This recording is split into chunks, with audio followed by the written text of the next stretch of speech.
are the signs I read the book. I should have had a second look before you caught me dreaming. And there were times you'd come around and we'd agree just to be friends. Tell me who was fooling.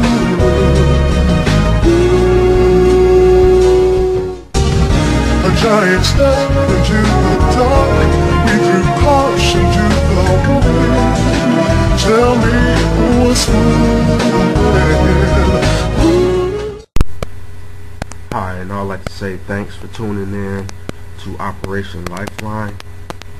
Basically, this first segment is about the black woman. That's why it's titled Part 1. But as we continue on in the series, I plan on branching out to wider audiences and another race also. Thank you for your support, and also help spread the cause by sharing this at Facebook, MySpace, Twitter, any other outlets that can get this information to the people that need it. As a woman, you gotta realize that you're worth more than what the news, the media, movies, literature, television, video games, or what these songs may say about you. I remember it was a long time ago, a song came out entitled Tell 'Em What You Want to Hear. And many women embrace that song, but if you listen to the lyrics, it's basically what men do today. All we do is tell you what you want to hear, and what happens is we create a false sense of trust and confidence that ends up leading to the temporary pleasures of the bedroom, whereas you may have a teenager or a new formed adult woman that may not have the mental capacity to understand that they're worth more than a sex symbol.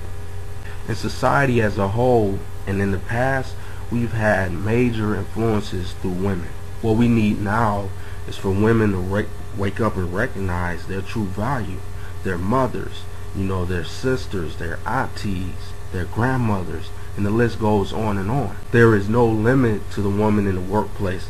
There may have been discretions concerning wages and compensations and things of that nature, but really we're all humans and we're all capable, because we are not of animals. Animals go by instinct, humans go by intellect. But once the woman understands that their intellect goes far beyond the bedroom, then we'll be able as a nation to move forward. We'll be able to move forward and be able to branch out.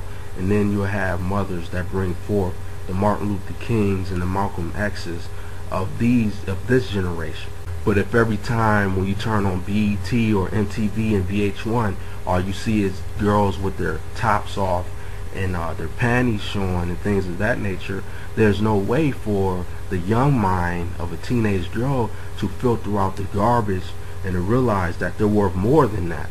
What we need now is for the conscious rappers and the neo-soul. I'm not talking about those that sold their soul. I want you to understand that. But the people that have a positive message in their music, be it gospel or secular, somehow where it's a positive energy, and we get that on discs and CDs and in iTunes, and these people, because what you have to understand is if all you listen to is songs about sex, drugs, alcohol, what you gonna end up doing?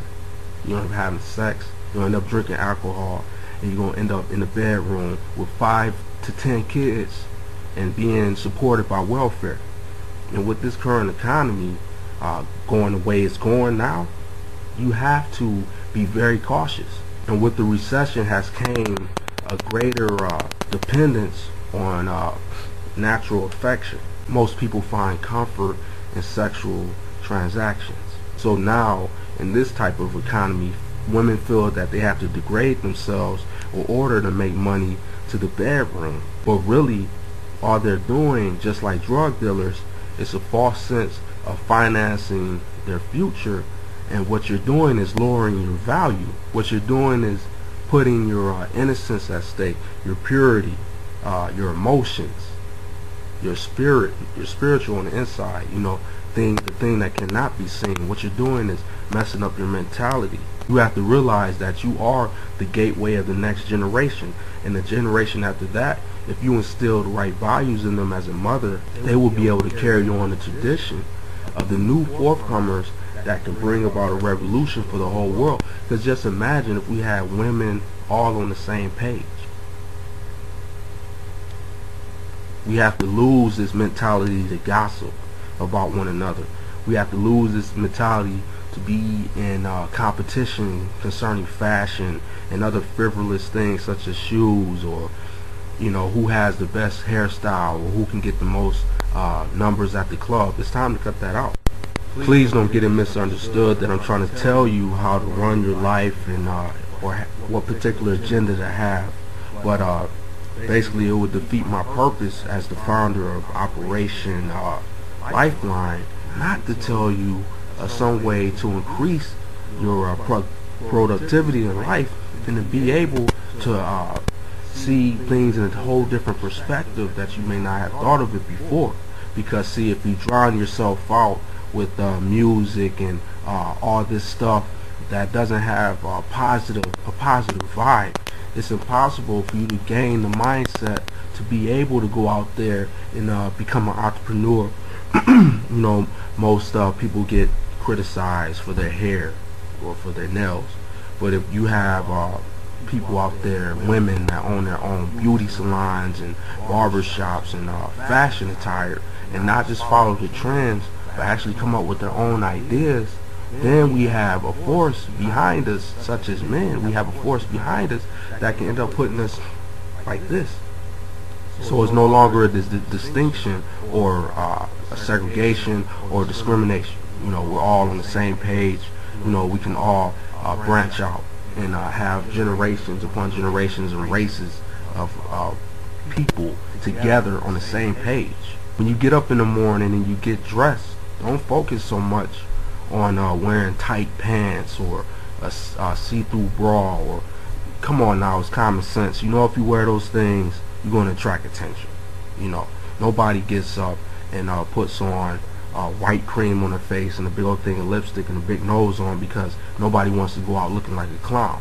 So if you get up and dress up in the morning and you got on the tightest pants, then you're going to attract attention.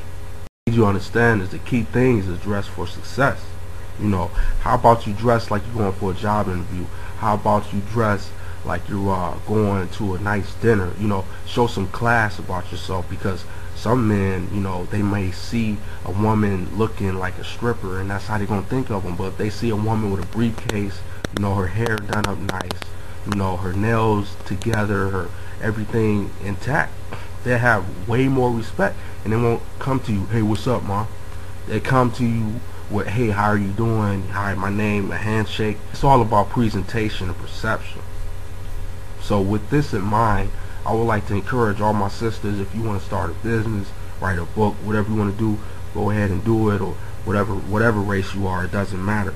Because at the end of the day, what we need to fulfill is equality, justice for all. It doesn't matter who starts it, when it starts, what year, what day, if it's during a Christmas holiday. It's just it takes you to believe in yourself and to realize the potential that you have. And my name is Eddie, and I'm signing off as the founder of Operation Lifeline. And I'm asking you just to show me your support. If you can, throw this video around on Facebook, Twitter, and all the other social engines, so that people can realize that there is positive influence out here if they have an ear to hear.